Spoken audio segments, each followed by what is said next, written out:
கொள்கிறேன். ஆபத்தானதுன்னா இந்தியா முழுவதும் மற்ற மாநிலங்கள் இதை ஏற்றுக்கொள்வார்களா? அதே மாதிரி தான் இன்னைக்கு சமக்கிர சிக்ஷா அபியான்ற அந்த திட்டத்தில் நான் பாண்டிச்சேரியில் நிர்வாகத்தில் இருந்தேன். அந்த திட்டம் என்பது ஏற்கனவே இருக்கின்ற நமது கல்வி திட்டத்திற்கு கூடுதலான திட்டம். அந்த கூடுதலான திட்டத்திற்கு கூடுதலான ஆசிரியர்கள் நியமிப்பார்கள். ஆக நீங்க அந்த திட்டத்தையே பின்பற்றாமல், அதில் என்ன விரிவுபடுத்தப்படுகிறதோ அதை நீங்கள் பின்பற்றாமல் அதற்கான செலவை மட்டும் கேட்பதைத்தான் மத்திய அரசு கேள்வி கேட்கிறார்களே தவிர எப்பொழுதும் உள்ள கல்விக்கான ஒதுக்கீடை அவர்கள் நிறுத்தவில்லை. எதற்கு எது ஒதுக்கப்பட்டதோ அதை செய்யாமல் அந்த ஒதுக்கப்பட்ட நிதியை மட்டும் கேட்பதுதான் தவறு என்று சொல்கிறார்கள்.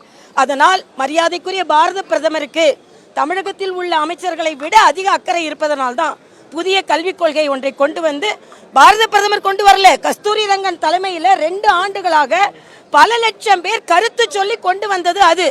அதனால் வேண்டுமென்றே அரசியல் காரணங்களுக்காக புதிய கல்விக் கொள்கையை மறுக்கிறார்கள். உலகம் முழுவதும், தமிழகம் முழுவதும், இந்தியா முழுவதும் தமிழக மாணவர்கள் சென்று அங்கீகாரம் பெற வேண்டும் என்றால் புதிய கல்விக் கொள்கை தேவை என்பது எனது கருத்து. முதலமைச்சர் வெளிநாடு சென்றிருக்கிறார். அவர் முதலீட்டை ஈர்த்து வந்தார், நல்லதுதான். ஆனால் இதுக்கு அடித்தளம் இட்டவர் மரியாதைக்குரிய மோடி அவர்கள் என்பதை புரிந்து கொள்ள வேண்டும். உலக நாடுகளுக்கெல்லாம் சென்று இந்தியாவில் முதலீடு செய்வதற்கான வாய்ப்பை உலக சூழலில் ஏற்படுத்தி தந்தவர் மரியாதைக்குரிய மோடி அவர்கள்.